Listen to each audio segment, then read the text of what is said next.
میں نے بہت سے انسان دیکھے ہیں جن کے بدن پر لباس نہیں ہوتا، اور بہت سے لباس دیکھے ہیں جن کے اندر انسان نہیں ہوتا۔ اور یا اللہ آدمی کی باطن میں جھانک سکتے ہیں۔ ماں باپ کے ساتھ آپ کا سلوک ایسی کہانی ہے، لکھتے آپ ہیں لیکن آپ کی اولاد آپ کو پڑھ کے سناتی ہے۔ غلط سے غلط انسان کے لیے بھی اصلاح کا واحد راستہ محبت ہے۔ نکیت چاہے کتنی ہی حق پر کیوں نہ ہو، وہ اصلاح کے لیے کارگر ثابت نہیں ہوتی۔ تمہاری غلطیاں بھی تمہیں سچائی تک لے جا سکتی ہیں۔ مولانا رومی رحمت اللہ علیہ نے فرمایا، ابراہیل علیہ السلام کی طاقت خوراک کی وجہ سے نہیں بلکہ اللہ تعالیٰ کے دیدار کی وجہ سے ہے۔ حضور اکرم صلی اللہ علیہ وسلم کی محبت میں تو جان بھی چلی جائے تجھے گھاٹے کا سودا نہیں۔ صبر کرنے والے کانوں سے سنو، درد آنکھوں سے دیکھو، محبت والی زبان سے بولو۔ محبت مردے کو نئی زندگی بخشتی ہے۔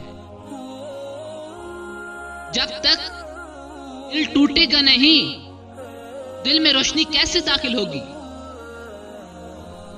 اپنے آپ میں کچھ کمال پیدا کر تاکہ دوسروں میں کمال دیکھ کر تم کہیں غم میں نہ پڑ جاؤ۔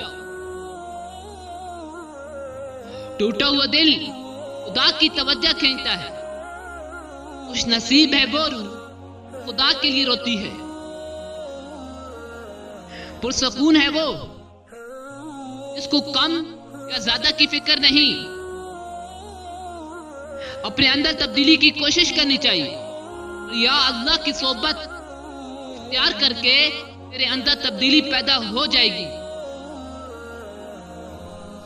روپیہ خرچ کرنا سخی کے لیے مناسب ہے، لیکن عاشق کی سخاوت اپنی جان سپرد کر دینا ہے۔ اگر تو خدا کے لیے روٹی دے گا تو تجھے روٹی ملے گی، اور اگر تو خدا کے لیے جان دے گا تجھے نئی جان دے دی جائے گی۔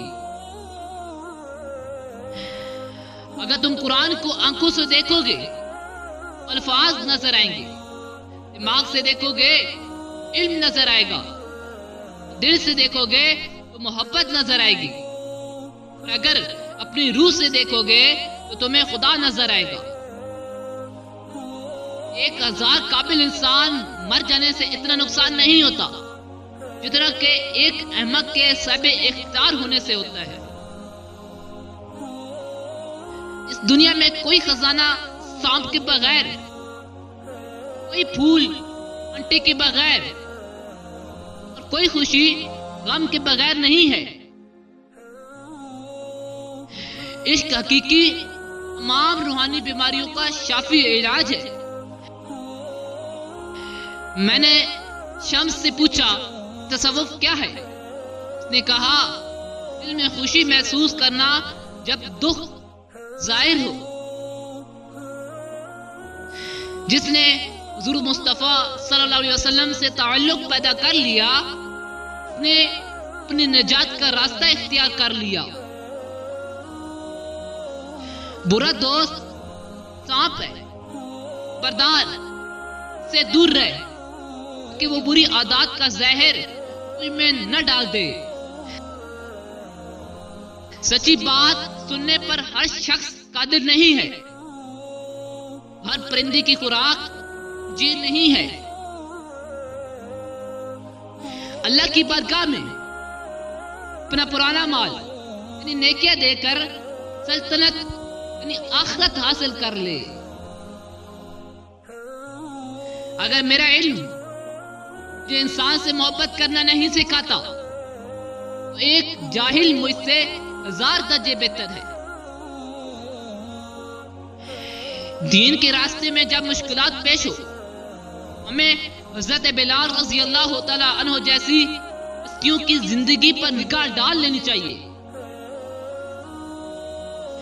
اگر عورت بھی تابع کردار ہے اس سے مشورہ کر، وہ ہمیں اچھا مشورہ دے گی۔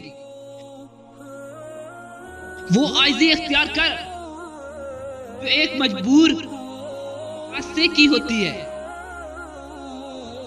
برادران یوسف مصنوعی رونا روئے تھے۔ ایسی گریہ زاری کی کوئی اہمیت نہیں۔ جب کوئی غم دیکھو تو استغفار کرو، کیونکہ غم تو خدا کی طرف سے آتا ہے۔ تم اپنے کام میں لگے رہو۔